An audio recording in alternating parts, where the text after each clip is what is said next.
budgeting kita tahu di 2025 seperti apa kita menganggarkan, kita tidak akan pernah mengira bahwa akan terjadi krisis di Timur Tengah, ada konflik di Timur Tengah, begitu kan? Di samping penghematan juga harus diamankan stabilisasi harga. Makanya yang BBM subsidi ini dulu yang harus diamankan. LPG kemudian yang itu harus diamankan dulu. Karena itu kan menjadi alat ekonomi di paling bawah, sosial di antar masyarakat ini. Jangan mudah terprovokasi dengan isu-isu yang tidak jelas. Jadi isu yang tidak jelas harus dicerna. Kita tidak boleh sangat reaktif. Dalam situasi begini, sentimen sosial itu sangat tinggi, Mbak. Kita sulit, iya. Tapi kesulitan, ayo. Ini kita sedang cari cara bagaimana kesulitan ini bisa kita urai. Jangan reaktif lah pokoknya ya, dan jangan terprovokasi juga. Tetaplah waras. Intinya itu begitu ya.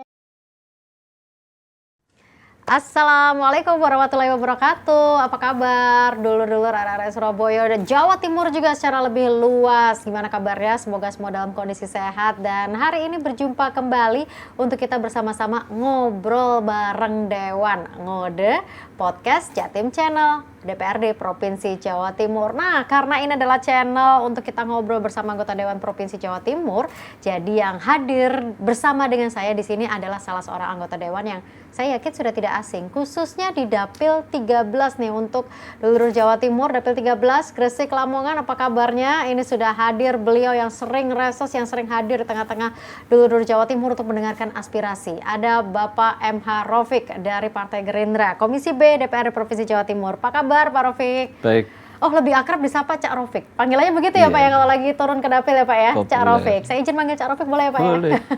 Cak Raufik, kabarnya baik, dan ini tadi kalau nggak salah sebelum ke podcast juga dari dapil ya Pak ya? Iya. Ini gimana kondisi dapil? Ada suara-suara apa yang masuk ke Cak Raufik nih? Apalagi sekarang kalau kita kaitkan dengan isu-isu ekonomi, ada banyak yang naik nih. Gimana? Ada suara apa yang ditampung? Ya, aura kegelisahan. Aura kegelisahan. Tetapi ya, saya ini kan orang partai. Menjadi kaki tangan, mata, hidung, dan telinganya Pak Prabowo kan. Jadi ya, kalau ada aura kegelisahan harus cepat kita sampaikan soal-soal yang narasinya positif lah. Tetapi tetap ada ukurannya. Artinya kita tidak asal ngomong, kita faktual bahwa hari ini memang di belahan dunia manapun sedang tidak baik, termasuk Indonesia. Karena kan memang kita hari ini kita nih mau secara khusus nih, Cak Raufik ngobrolin tentang krisis energi dan juga bagaimana masa depan ekonomi Provinsi Jawa Timur. Nah, ini pasti memang tidak lepas dengan apa yang terjadi di nasional ataupun bahkan konflik yang ada di Timur Tengah. Bahkan Direktur IMF sendiri juga sudah mengatakan ini akan menjadi krisis yang cukup berkepanjangan kalau memang tidak diatasi. Karena itulah maka ya kita membangun kesadaran bersama, terutama di konstituen Partai Gerindra, bahwa kita tidak perlu reaktif terhadap isu-isu yang belum tentu benar. Kalau isu itu faktual, ya mari kita bicarakan. Jadi ya kita, itu adalah salah satu fungsi kita ya sebagai anggota fraksi yang kemudian tidak boleh terputus dengan konstituennya, dengan jaringannya, ikut menstabilisasi di tataran sosial. Kemudian kalau ada soal-soal yang memang sedang kita hadapi, ya kita carikan solusinya, terutama krisis energi ini. Saya kira ini juga berdampak luar biasa. Ya, karena memang bukan hanya dari kita di negara Indonesia, tapi juga pasti di negara lain. Tapi memang saya tertarik dengan apa yang disampaikan oleh Direktur IMF yang mengatakan bahwa ada lonjakan harga, hambatan distribusi, itu juga menjadi tekanan utama bagi banyak negara. IMF juga memastikan akan merevisi turun proyeksi pertumbuhan ekonomi global. Jatim sendiri sudah bersiap belum dengan lonjakan-lonjakan yang ada? Kita tahu kalau sekarang mungkin lonjakan BBM juga sudah dirasakan. Bahkan ketika BBM melonjak, otomatis akan pengaruh nih dengan pengiriman distribusi. Ada persiapan atau mungkin antisipasi nggak, Cak Raufik? Ya tentu kan begini, pemerintah provinsi ini kan punya fungsi koordinatif ya terhadap pemerintah kabupaten kota, yang itu sebagian menjalankan fungsi-fungsi pemerintahan pusat. Jadi bagaimana kita akan melakukan koordinasi dengan kabupaten kota yang kemudian meredam terhadap gejolak-gejolak, dan kalau hasil mapping ekonominya itu kemudian harus ada sektor-sektor yang diberi bantalan sosialnya atau bantalan keuangannya yang paling tepat, itu juga harus dilakukan. Tetapi pemerintah provinsi kan tidak bisa berdiri sendiri, jadi harus inline dengan keputusan pemerintah pusat. Pemerintah pusat ini keputusannya seperti apa, kebijakan umum nasionalnya seperti apa, yang kemudian itu harus ditangkap oleh pemerintah provinsi secara teknis. Apakah di sektor pertanian, perdagangan, kemudian di sektor pengungkit ekonomi di UMKM-nya atau apa. Nah, kita ada bahan komparasi yang hari-hari ini sedang kita kerjakan, yaitu laporan keterangan pertanggungjawaban gubernur di 2025. 2025 berarti yang kemarin ya. Ini kan sedang kita garap di Pansus. Lah, itu menjadi situasi 2025 itu kan situasi stabil, normal. Berbeda dengan yang ada di 2026 ini. Kita lihat pertumbuhan ekonomi kita, Jawa Timur, itu memberikan kontribusi 14% kepada ekonomi nasional. Itu yang menjadi patokan dulu. Nanti di 2006 ini, kemudian kondisinya seperti apa karena kita masuk krisis, maka akan ada suasana yang berbeda, situasi yang berbeda. Berarti kita kembali kepada 14% itu disesuaikan juga nanti Pak, atau mungkin kita tidak akan mengalami pertumbuhan seperti tahun kemarin? Ini kemarin, jadi sudah selesai. Itu kesimpulan akhirnya. Kita tumbuh 14%. Di pertumbuhan ekonomi Provinsi Jawa Timur dalam semua sektor, perdagangan, pertanian, macam-macamnya itu kemudian memberi kontribusi kepada pertumbuhan nasional 14%. Nah, ini 2025. Itu situasi stabil, situasi tidak ada krisis apa-apa, bahwa ada pelambatan macam-macam karena dampak sudah terasa dampaknya, mungkin iya, tetapi masih bertahan di angka itu. Masuk 2026 yang sekarang krisis energi, kemudian nanti kita juga akan lihat seperti apa yang dilakukan oleh pemerintah Provinsi Jawa Timur, ya nanti ini kemudian akan kita lihat di LKPJ Gubernur Jawa Timur di APBD 2026. Ini kita sedang masuk, bagaimana yang kita tunggu adalah beberapa aksi pemerintah provinsi untuk menyelamatkan masyarakat Jawa Timur ini, perekonomiannya ini. Kalau di Jawa Timur sendiri yang Cak Rafiq lihat ini, apakah memang hanya energi atau juga ini merembet ke perekonomian? Meskipun memang sebenarnya kalau kita lihat kan tidak terpisahkan ya. Tapi apakah di Jawa Timur nanti terasanya hanya di bidang energi saja? Energi itu kan vital, Mbak. Energi itu listrik, gas, itu kan vital semua. Kemudian yang itu menjadi menjadi kelengkapan dari semua proses perekonomian Jawa Timur di semua sektor. Perdagangan pasti transportasinya akan ada penyesuaian. Juga ya. Transportasi penyesuaian, kemudian turunannya di harga barang. Pertanian, Mbak. Pertanian hari-hari ini di 2025 kemarin Menteri Pertanian menggerojok alsintan di Jawa Timur. Ada sekian ribu alsintan untuk percepatan swasembada pangan berbasis padi, gabah. Nah, ini semua kan pakai BBM semua. Nah, makanya ada BBM yang harus diselamatkan untuk tetap menjadi pengungkit perekonomian, misalnya di sektor pertanian, solar misalnya. Ini yang harus menurut bahasa saya diselamatkan. Agar apa? Agar petani tetap bergerak apa namanya, tidak bosan untuk bertani karena memang tidak ada kendala di sisi BBM-nya. Dan itu menjadi penting karena pertanian kan juga digerakkan dengan Alsintan juga butuh solar, macam-macam, turunannya banyak. Kalau sejauh ini apa yang menjadi upaya dari teman-teman Dewan, mungkin kalau Cak Rofik turun ke lapangan begitu, memediasi dengan warga di lapangan yang mungkin merasa resah begitu, karena kita tentu saja sekarang kan kita tidak ada opsi lain selain menerima begitu kan. Saya tapi katakan masih auranya. Masih aura, oh berarti belum ya Pak ya. Dan ini jangan sampai lah. Tapi jujur Cak Rofik tadi waktu perjalanan ke sini sudah beli BBM dengan harga terbaru juga. Iya, saya ini kaget. Terasa ya Cak? Karena ini kan saya keliling, di 3 hari kan keliling. Dan nggak sempat ngisi BBM, begitu BBM habis ngisi, Langsung waduh terasa. kok naiknya lumayan gitu. Ya, tapi itu kan menyasar di tingkat menengah ke atas ya, karena yang naik yang ekstrim menurut saya ya. Pertamina Dek, kemudian Pertamina Tubuh, sama Dexlite ya, yang jenis solar. Tapi ini kan tidak menyentuh. Yang kita amankan adalah solar subsidi, Pertalite, dan Pertamax. Itu saya kira yang kemudian ini dipakai oleh menengah ke bawah. Sekarang kalau kayak ngisi BBM, kalau mungkin tadi Cak Rofik nggak pernah ngisi, pas sekali ngisi bisa nyampe ratusan, ya, nyampe 1 juta dong kalau full tank ya? Iya, gitu. Kalau dibilang menengah atas, kadang-kadang begini Cak Rofik, yang dikhawatirkan juga adalah ketika krisis ini terjadi, kemudian di level menengah atas pun akhirnya mengambil porsi subsidi, Cak Rofik. Itu gimana ya kondisi-kondisi seperti itu yang terjadi di lapangan? Mau tidak mau, mereka kadang-kadang mengambil porsi subsidi yang seharusnya bukan untuk menengah atas begitu. Ya ini yang kita tidak tahu portalnya harus bagaimana ya, karena itu kan juga hak.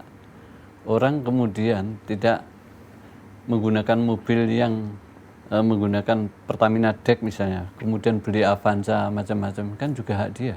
Kemudian cukup diisi Pertamax lah. Kalau Pertalite ya kebangetan Pertamax lah. Artinya dia akan ada penyesuaian, tetapi kan tidak tidak memakan haknya yang BBM subsidi. Ya itu kan hak juga. Kita juga nggak tahu. Dan itu pasti akan terjadi kalau situasinya. Tapi kan nggak apa-apa. Salah satu solusi secara personal kan itu. Tetapi yang kita maksud itu bagaimana kebijakan-kebijakan ini nanti dari pusat kemudian diturunkan ke provinsi, kabupaten, kota, kemudian kita beraksi apa? Kita ini mengamankan. Kalau sekarang berarti masih digodok berarti ya Cak Rofik ya kalau iya. sekarang. Sekarang yang sudah menjadi kebijakan pusat adalah ada pengurangan datang ke kantor. Jam kerja, WFH kerja, berarti ya. WFH. Nah, itu antara lain. Selain itu apa? Kemudian kalau misalnya begini, setiap kantor pemerintahan wajib memperbesar frekuensi penggunaan tenaga surya misalnya untuk memenuhi kebutuhan di dalam kantor misalnya. Antara lain misalnya, itu kan sudah luar biasa. Efektif dan efisien nggak menurut Cak Rofik seperti itu? Misalnya katakanlah WFH, efektif, efisien kah? Ukuran efektif efisien kalau 100% tidak, tetapi paling tidak mengurangi efisiensi beban ya? efisiensi. Ada efisiensi. Kita kalau mengukur seberapa besar persentase efisiensi juga sulit. Pasti kita akan berhitung secara mendasar dulu. Tetapi bahwa solusi harus kita lakukan apa yang bisa kita lakukan. Karena solusi krisis ini juga saya kira kan harus mendasar juga. Kalau tetap parsial kan juga susah. Makanya yang penting kebijakannya seperti apa, kemudian nanti di beberapa sektor yang menjadi pengungkit ekonomi Jawa Timur ini bisa diselamatkan dalam tanda petik. Kalau Jawa Timur berarti apa Pak? Sektor yang paling utama, paling besar, yang sangat berpengaruh untuk Jawa Timur? Pertanian, perdagangan. Pertanian, perdagangan ya. Itu UMKM sedang tumbuh-tumbuhnya hari ini. Kalau itu kemudian macet gara-gara dia tidak bisa beradaptasi dengan krisis energi, saya kira kan juga menjadi persoalan besar juga bagi Jawa Timur. Inilah yang kemudian kita juga akan, mungkin saya sampaikan ke teman-teman Komisi B, nanti kita cepat berkoordinasi dengan dinas-dinas teknis ya yang terkait dengan apakah pertanian, Disperindak, kemudian kehutanan yang itu menjadi tool daripada peningkatan ekonomi Jawa Timur. Kita harus jelas ini gimana maunya ini. Ini harus ada solusi konkret yang kemudian bisa kita sampaikan kepada para petani, kemudian kepada para pedagang dan lain sebagainya. Kalau dibiarkan tidak terkendalikan harus bahaya. Tapi sejauh ini sudah adakah yang maksudnya langsung terdampak yang membuat produksi mereka pun juga akhirnya tidak bisa maksimal? Ya, sekarang contoh aja Mbak, kita semua bisa lihat lah. Sekarang harga plastik, contoh aja, kan sudah Plastik mulai yang langka, ya, harga tinggi. ya kita satu sisi juga suka karena kan memang plastik menjadi musuh lingkungan itu kan kita. menyelamatkan lingkungan, tapi tidak mau juga akhirnya akan berdampak dengan kemasan dan yang lain sebagainya juga. Makanya kita kan sebetulnya harus menjaga keseimbangan itu. Itu yang mungkin menjadi penting bagi kita. Kalau misalnya dengan kebijakan-kebijakan yang ada, mungkin dari Dewan begitu, adakah terobosan-terobosan yang mau dilakukan begitu terhadap ya misalnya mungkin pemberian bantuan modal atau segala macam begitu untuk membantu mereka. Karena biasanya kan kalau misalnya untuk para petani, para pedagang yang mungkin memang menggunakan beberapa mesin dengan BBM, itu kan juga pasti akan mereka harus keluarin uang dulu untuk bisa berproduksi untuk mereka. Nah, ini gimana? Iya. Cak Rafiq? Kan domain Dewan itu pengawasan dan kebijakan. Betul. Kita dorong. Kita kan tidak mengerjakan teknis. Ya. Yang mengerjakan teknis kan para dinas teknis di bawah gubernur langsung. Jadi bagaimana kebijakan ini harus kita bikin, harus dibuat oleh pemerintah Provinsi Jawa Timur untuk ini tadi di beberapa sektor yang harus diamankan agar dia tidak terganggu. Kalau terpengaruh iya, tetapi jangan terganggu. Terpengaruh iya, tapi jangan terganggu. Jangan terganggu. Oke, terganggu itu itu berarti misalnya dengan petani sekarang sulit untuk panen karena kombinya misalnya begitu ya, BBM-nya nggak terjangkau. Ya. Jangan sampai. Karena sekarang tren teman-teman petani kita sudah tidak pakai manual, semua sudah pakai mekanisasi Alsintan itu. Jadi ini maksud saya. Jadi kebijakan pusat yang soal BBM yang untuk para petani. Petani itu ada petani Polowijo, ada petani tambak. Ya. Ini harus harus aman dulu. Bagaimana caranya ini saya kira domainnya pemerintah pusat. Kalau ada kebijakan dari pusat seperti apa, kemudian di Jawa Timur kita tinggal meneruskan dan menjaga agar tidak ada yang menyalahgunakan. Nah, itu saya kira sinkron nggak sih, Cak, antara kebijakan? Maksudnya begini, karena kan kebijakan pusat itu mungkin melihatnya secara global dan nasional, tapi kadang-kadang di lapangan itu kan setiap daerah mungkin berbeda kondisinya dan segala macam. Penerapannya bagaimana itu?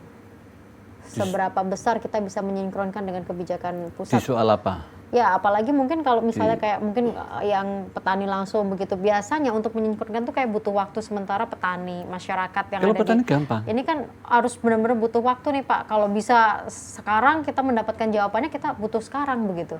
Kalau petani gampang Mbak, jadi gini, contoh misalnya, bagaimana penetapan harga gabah kering panen, ya sudah selesai kan, 6.500. Kebijakan pemerintah pusat di bawah tinggal ngamankan aja. Kemudian ada satgas-satgas itu. Kalau kemudian ada yang memainkan harga dengan segala cara, ya itu pekerjaannya satgas. Gampang kalau petani.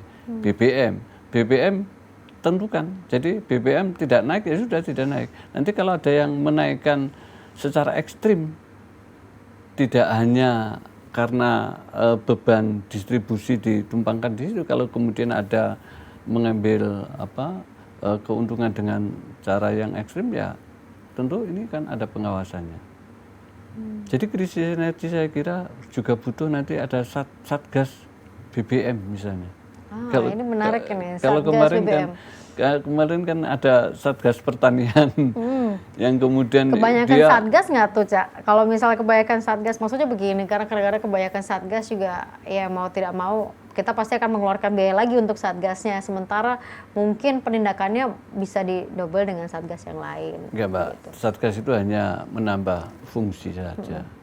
Institusi yang ada, kepolisian, termasuk tentara, kalau kemudian digabung dengan teman-teman, berkolaborasi dengan dinas teknis, kemudian ngumpul di situ sebagai Bisa lebih satgas, efektif ya. itu kan nambah fungsional aja. Di operasionalnya saya kira nggak banyak lah, karena mereka juga mengelola dana operasional kan. Tetapi bahwa fungsi ini kita tambahi, ya dia harus bekerja secara secara jujur, kemudian juga menemukan titik persoalan yang sebenarnya. Jangan kemudian dimanipulasi oleh satgas. Itu dia. Nah, ini kan harus Persoalannya kan sama-sama di kita situ. awasi. Jadi salah satu tugas dewan kan juga mengawasi yang begitu-begitu. Cara pengawasan kita seperti apa ya, kita serap aspirasi di bawah seperti apa kondisinya. Kalau ada sesuatu yang janggal ya pasti akan kita carikan saluran untuk mengurai itu. Oke, mengawasi, controlling, terus kemudian untuk pembentukan aturan, dan satu lagi tugas dewan adalah budgeting. Iya. Nih, masalah kalau budgeting pengaruh nggak, Pak? Monggo sambil Cak Rofik, sambil kita nikmatin minum juga nih, biar kita lebih rileks juga. Karena kita bicara tentang budgeting, kita tahu di 2025 seperti apa kita menganggarkan, kita tidak akan pernah mengira bahwa akan terjadi krisis di Timur Tengah, ada konflik di Timur Tengah, begitu kan? Apakah penganggaran ini akan ngefek di tahun 2026 ini? Ini nanti, jadi kita kalau ada situasi yang tidak tercover itu pasti akan kita bicarakan di perubahan. Kalau sejauh ini, sejak bulan awal Januari sampai dengan kita masuk pertengahan atau akhir April ini bagaimana? Belum, Masih normal kan, ya? on the track sesuai dengan plafon-plafon yang ada di penganggaran. Tetapi nanti kita kan Dewan ini per triwulan kan mengadakan evaluasi terhadap pengawasan terhadap semua dinas-dinas teknis. Nah, di triwulan pertama nanti kita lihat anunya seperti apa. Kita belum masuk ini. Nanti kita lihat seberapa kemudian dinas-dinas teknis ini kemudian menjalankan fungsinya, kendalanya seperti apa.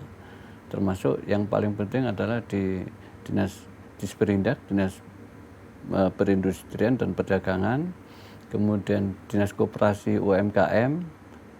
Nanti kalau koperasi dan UMKM menjerit kan salurannya pasti di situ. Nah, kita dengarkan, kita akumulasi problematikanya seperti apa nanti. Kita mungkin sebentar lagi di bulan April akhir mungkin kita akan secepatnya kita ingin karena memang ini kan sudah mulai terasa ya, ada kelonjakan, kenaikan BBM yang pastinya akan merunut ke harga-harga barang yang naik, daya beli juga nanti akan terpengaruh. Nah, ini biasanya sudah bisa mengumpulkan masalah-masalah di lapangan ya, Cak. Dinas teknis itu kalau mengalami kesulitan-kesulitan yang yang mendesak harus cepat diurai dan dia butuh kesepakatan dewan, biasanya gubernur kemudian mengkonsolidir, kemudian kita akan ketemu. Kalau dulu di beberapa era dulu itu menghadapi krisis itu kan banyak. Ada pengamanan ekonomi dan sosial macam-macam lah. Dulu skemanya kan macam-macam. Nah, ini khusus untuk ekonomi yang diakibatkan oleh krisis energi ini, tentu pengamanannya harus berbeda dengan era-era yang kemarin. Kita kan pengamanan sosialnya sudah ada melalui bantuan-bantuan bagi masyarakat kita yang masuk desil 1 sampai 5 kan sudah ada lewat dinas sosial macam-macam. Tetapi pengamanan ekonomi, pelaku-pelaku ekonomi ini seperti apa? Ini yang saya kira harus ada formulasi yang itu harus menjadi kebijakan pemerintah pusat. Jadi pengamanan sosialnya ada sudah. Ini kuat apa enggak? Ya. Kalau enggak kuat berarti harus dibongkar lagi, ditambahi lagi. Tetapi pengamanan ekonominya seperti apa? Pelaku-pelaku ekonomi. Ini kan tidak boleh dibiarkan kemudian berjalan sendiri pakai hukum pasar kan enggak boleh, Mbak. Karena ini nanti akan berakibat dan turunannya ada kepada pengaruhnya ya? iya pengaruhnya luar biasa kepada perekonomian Jawa Timur. Tapi kan memang sejauh ini itu mereka lebih cenderung oke sambil menunggu pemerintah kami berjalan dulu. Kebanyakan mungkin begitu Cak Rofik. Artinya mungkin ini sambil menunggu bagaimana sih pergerakan pemerintah, bagaimana kebijakan pemerintah. Ya mau tidak mau apa yang terjadi di pasar, apa yang terjadi di lapangan ya bergerak. Kalau itu sudah dilakukan sebagai pengamanan, tapi jangka pendek kan. Ada pasar murah, kemudian ada operasi pasar, macam-macam skemanya. Tapi itu kan jangka pendek. Nah, jangka panjangnya jangka panjangnya harus jangka pendek itu kira-kira kalau kita menghitung dengan kondisi yang sekarang, jangka pendek ini kira-kira bertahan berapa lama? Jangka pendek itu misalnya begini, Mbak. Menghadapi Ramadan dan Hari Raya. Ya, untuk event-event tertentu kita ada berarti gejolak kan? apa? Kemudian Dinas Teknis melakukan kegiatan. Pasar murah, macam-macam itu. Itu kan jangka pendek ya. Betul. Tapi yang jangka panjangnya ini harus dengan kebijakan. Dan kebijakan pemerintah pusat bagaimana, karena ini UMKM misalnya yang harus diamankan. Itu UMKM yang seperti apa? Sisi mana yang harus diamankan? Tidak hanya energinya, tidak hanya BBM-nya, tidak hanya, mungkin ada kebijakan-kebijakan lain sesuai dengan mapping persoalan yang dilakukan oleh teman-teman Dinas Teknis. Lah kita akan dorong itu. Kita kan hanya domain kita di memperkuat kebijakan, kemudian melakukan pengawasan. Kalau budgeting, kalau uangnya ada dan kita ukur masih mampu, ya kita supporting di situ. Kekuatan APBD kita kan juga terbatas, apalagi APBD kabupaten kota kan juga tidak semuanya sehat dan surplus kan. Ya ini pasti akan dilakukan koordinasi dan sinkronisasi terhadap bagaimana kebijakan yang efektif itu yang kemudian bisa diterapkan oleh provinsi dan kabupaten kota. Nah, sambil menunggu kebijakan itu apa yang mungkin bisa dilakukan secara mandiri oleh para UMKM, para pelaku usaha begitu? Karena kan mungkin kita nunggu nih Pak Cak Rofik, kadang-kadang kita mau nunggu kebijakan belum turun, tapi kita mau tidak mau yang di sini harus tetap berjalan. Nah, apa yang bisa dilakukan secara mandiri sambil menunggu kebijakan itu? Ya, kalau kita ingin melakukan, ya kita membangun kesadaran bagaimana kita berhemat. Berhemat. Itu jadi, satu-satunya cara? Iya, enggak sementara. Tadi Mbak Agnes kan mengatakan sambil menunggu ini apa? Kita kan pesan moral aja kepada masyarakat. Ya kita berhemat, kemudian harus memprioritaskan yang mana yang harus diprioritaskan. Berhemat itu kan bisa panjang, apa saja yang bisa dihematkan begitu, terutama yang terkait dengan penggunaan BBM dan belanja-belanja yang tidak penting. Saya kira penghematan itu menurut saya reflektif ya, setiap orang ya. Secara otomatis ya? Otomatis. Secara ya. Nah, tetapi maksud saya kan ada kegiatan-kegiatan yang menggunakan BBM yang mungkin bisa ya hematnya itu bukan karena keterpaksaan, tetapi itu menjadi perilaku, kan beda. Ini berhemat terpaksa dengan berhemat karena perilaku. Kan, ya. Tapi ini menarik ketika Cak Rofik mengatakan soal penghematan begitu kan, mau tidak mau ketika keadaan memaksa juga mau tidak mau kita juga pasti akan mulai berpikir. Dan Pemprov Jatim juga menginisiasi gerakan hemat energi secara masif begitu kan, evaluasi konsumsi energi termasuk wacana penggunaan transportasi umum. Ada komentar Cak Rofik terkait dengan hal itu? Baik, dan itu salah satu keberhasilan Jawa Timur, Bu Khofifah ya. Jadi di transportasi umum itu diungkit dengan Trans Jatim. Dan ini kemudian membantu teman-teman di khususnya bagi pekerja ya. Dan koridor-koridor yang dibuka itu memang koridor-koridor yang betul-betul meringankan. Jadi misalnya Surabaya Mojokerto, kemudian Surabaya Gresik Paciran, itu koridor-koridor yang disentuh oleh Trans Jatim yang kemudian itu sangat membantu. Lah, tetapi ini kan Trans Jatim ini kan menggunakan uang APBD. Kalau kemudian koridor diperluas dan jumlahnya diperbanyak koridornya dan jumlah armadanya juga ditambah, beban APBD juga semakin berat karena kita ini kan membantu transportasi. Yeah. Nah, tetapi kalau itu memang harus karena situasi, ya mau kita harus nggak nambah mau. tetap kan Pak.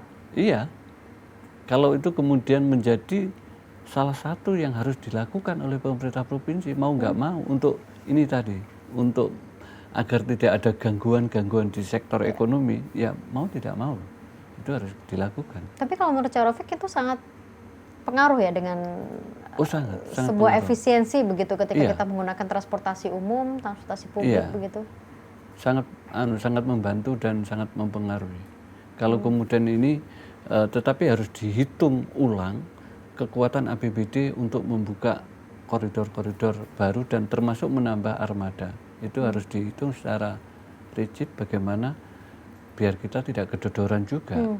Berarti harus dibongkar lagi ya. Kalau sepanjang apa yang sudah dirumuskan sampai sejauh ini belum ada untuk penambahan armada baru. Belum. Jadi sementara ini kan itu menjadi kewenangannya Dinas Perhubungan ya, nempelnya di Dinas Perhubungan, Transjatim itu. Ya, bahwa banyak daerah yang meminta koridornya dibuka, iya, tetapi kan tidak bisa kemudian kita iakan semua. Harus dikaji dulu ya. Karena kita kekuatan APBD kita kan juga berat. Dan ini nanti semua dengan situasi seperti ini, kemudian capaian-capaian pemerintah daerah itu akan terganggu.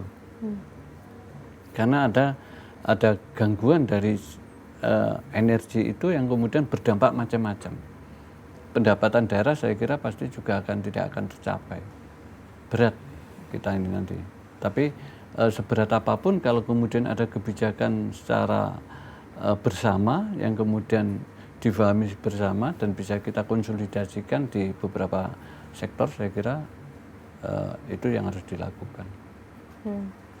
Berat tapi tetap harus kita laksanakan. Oh iya. Begitu ya Cak Rafiq. Barang yang berat kan tidak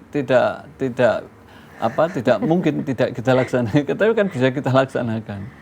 Ada efisiensi dari sisi transportasi, ada juga efisiensi terkait dengan waktu ya yang dihemat begitu, ada WFH. Kalau di Dewan sendiri juga ikut ada yang WFH juga, ada hari seminggu gitu ada yang WFH tidak masuk ke kantor begitu. Kalau Dewan itu kan tidak punya kewajiban ngantor, Mbak. Yang kewajibannya adalah hadir di tengah masyarakat rapat-rapat, Mbak. Kalau nggak ada rapat kan nggak wajib datang ke kantor. Kecuali ada rapat. Rapat itu macam-macam. Rapat mendengarkan aspirasi karena ada menerima tamu yang beraspirasi atau apa. Rapat paripurna, rapat-rapat komisi. Kalau nggak ada rapat kan kita nggak wajib datang ke kantor. Tetapi bahwa kantor Dewan tetap hidup. Karena di situ kan ada yang nunggui, jadi tidak boleh kosong. Kita ini kan, saya kira itu kita bisa penyelesaiannya paling gampang lah kalau Dewan itu. Penghematan itu bisa kita lakukan. Tetapi yang penting saya kira kita harus berbenah di sisi kebijakan itu begini. Bagaimana kita, karena apapun Jawa Timur ini juga menjadi sumber energi kan, minyak terutama, dan kalau minyak kan berbasis fosil, kan tak terbarukan, ini ada batasnya. Tetapi mungkin kita sudah harus memulai bergeser kepada sumber energi yang terbarukan, dan ini tidak gampang dan harus rangkaiannya panjang baik di sisi hulu maupun hilirnya ya.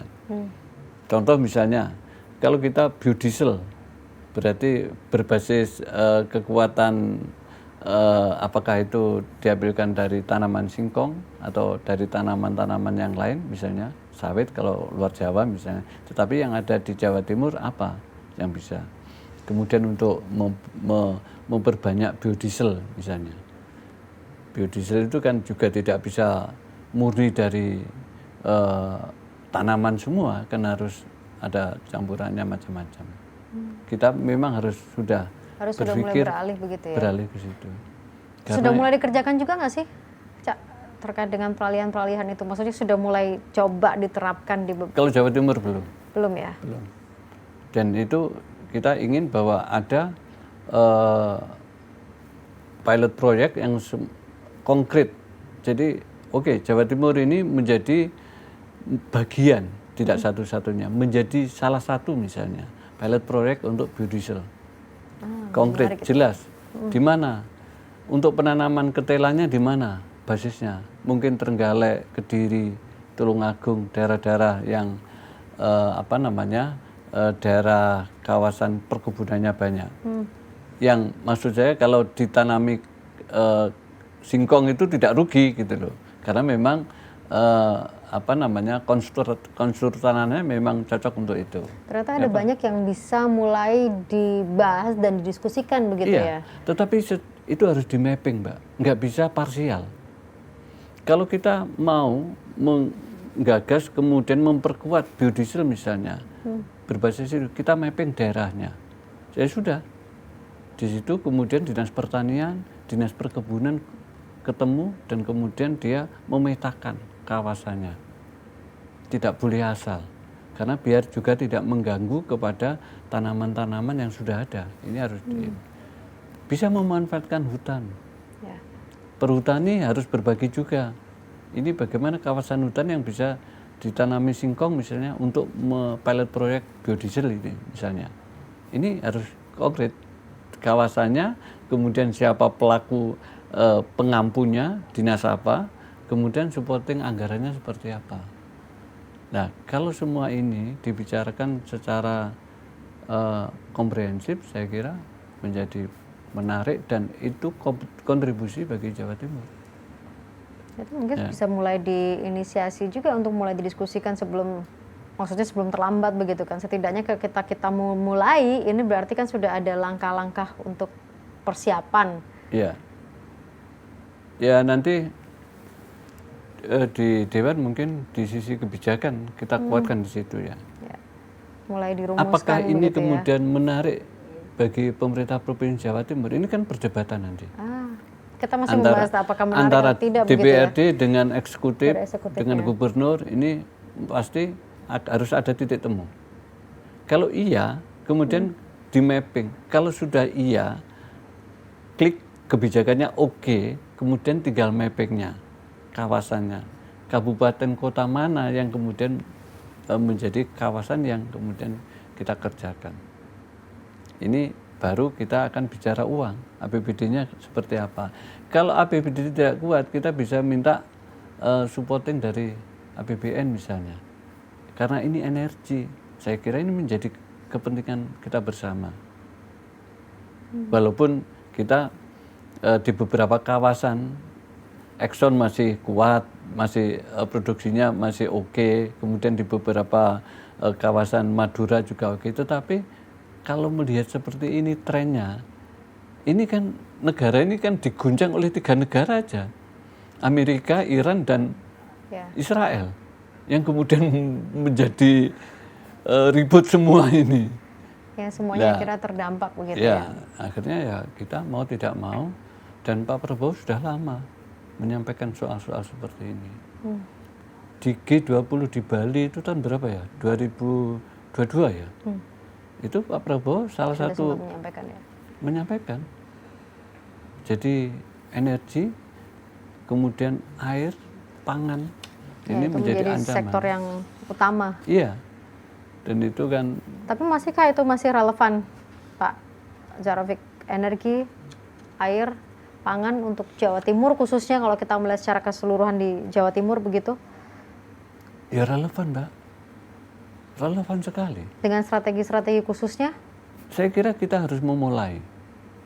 Jadi krisis air kita nggak terasa. Di beberapa kawasan kalau musim kekeringan kan juga susah air. Lamongan Selatan misalnya, Jawa Timur ya. Kemudian daerah Pacitan itu kan juga ternyata mengalami krisis kalau air. Yang kayak begitu apa, Dzarovic, solusi kalau misalnya terjadi yang krisis-krisis seperti itu? Yang dilakukan kalau air itu kan banyak. Ini air apa dulu? Kalau air untuk kebutuhan sehari-hari, untuk kebutuhan sehari-hari karena di situ memang tidak ada sumber. Ya solusinya kan memperbanyak bantuan-bantuan air itu. Karena di situ tidak ada sumber. Di daerah di kawasan walaupun tidak banyak ya yang betul-betul tidak ada sumber untuk air bersih ya. Sekarang orang untuk konsumsi, air konsumsi kan tidak ada pakai air tanah. Semuanya kan isi ulang semua. Karena memang ya sudah seperti itu. Karena di beberapa kawasan air tanahnya sudah tidak layak untuk dikonsumsi. Kecuali di daerah-daerah Mataraman yang sumber mata airnya masih bagus. Di daerah Kediri itu masih banyak air sumur langsung masih bisa diminum, itu masih ada. Tetapi di kawasan-kawasan yang ada industrinya, di daerah-daerah perkotaan kan sudah tidak bisa. Itu kan juga menjadi problem juga, tetapi tidak kita sadari. Karena kita bisa melakukan penyesuaian. Kalau misalnya nih ya, tadi kan kita juga sudah menyampaikan bagaimana efisiensi dari tingkat pemerintah, eksekutif, legislatif pun juga dari Dewan. Kalau ya balik lagi sambil menunggu kebijakan nasional, kemudian mendorong edukasi publik nih Cak Rofik, apa hal paling sederhana untuk penghematan di titik rumah tangga yang bisa dilakukan oleh masyarakat begitu? Karena balik lagi kita lagi nunggu nih kebijakan. Di samping penghematan juga harus diamankan stabilisasi harga. Itu dulu. Mau tidak mau ya? Mau tidak mau. Artinya begini, masyarakat berusaha menghemat pun itu juga tidak akan bisa ngaruh banget kecuali stabilisasi harganya juga dilakukan. Jadi ini harus jalan bersama-sama. Stabilisasi harga dengan penghematan. Orang masak pakai LPG itu kan nggak bisa dihemat. Kebutuhannya memang segitu. Ini ini harus diamankan. Sekarang sudah merangkak naik ya LPG. Sudah, ini harus diamankan. Ada penyesuaian itu harus ada batas ukurannya, Mbak. Tidak boleh kemudian hukum pasar ansih, nggak boleh. Ini karena harus sekarang kan misal naik nih, karena LPG sendiri juga sudah naik begitu kan. LPG untuk yang non subsidi sudah mengalami kenaikan. Artinya ini juga akan berimbas, berpengaruh terhadap harga barang, Cak Rofik. Bagaimana kemudian distribusi juga yang terpengaruh dari harga BBM. Ya kita mau menghemat, apakah hemat karena terpaksa tadi disampaikan Cak Rofik, artinya kan kalau hemat karena terpaksa berarti ya kita tidak mengkonsumsi itu sudah, atau gimana? Kalau kebutuhan distribusi kan nggak bisa dihemat. Nah itu dia, jadi mau tidak mau ya kita akan mengeluarkan sebuah pengeluaran yang mengalami kenaikan itu tadi. Iya, makanya yang harus diamankan adalah stabilisasi harga. Kalau ada harga, penyesuaian harga, itu ada ukurannya. Kalau pada tingkat segini, kalau katakanlah ada kenaikan maksimal misalnya 20%, ini kayaknya masih sehat, ya sudah, itu diamankan. Kalau lebih dari itu sudah warning, ini sudah lampunya kelip-kelip bahaya misalnya. Sudah nyala gitu ya? Iya. Nah, ini yang di perdagangan itu ada distribusi itu sangat tergantung dari, makanya solar subsidi kan harus dipertahankan. Tapi Dewan bisa nggak mempercepat untuk, atau misalnya memberikan usulan supaya percepatan stabilisasi harga? Kita Jawa Timur aja, Mbak. Iya, maksudnya untuk Jawa Timur, untuk level Jawa Timur yang memang menjadi diskresi dari pemerintah Provinsi Jawa Timur begitu. Apa Dewan di sini teman-teman Komisi B bisa membantu untuk stabilisasi harga di level Jawa Timur? Kalau itu terkait dengan energi itu kan di pusat, Mbak. Harga itu kan pusat. Harga BBM pusat, harga LPG, gas macam-macam kan pusat.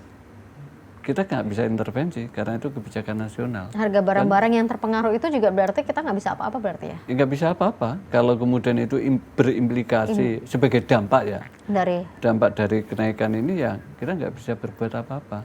Makanya yang BBM subsidi ini dulu yang harus diamankan. LPG kemudian yang itu harus diamankan dulu. Karena itu kan menjadi alat ekonomi di paling bawah.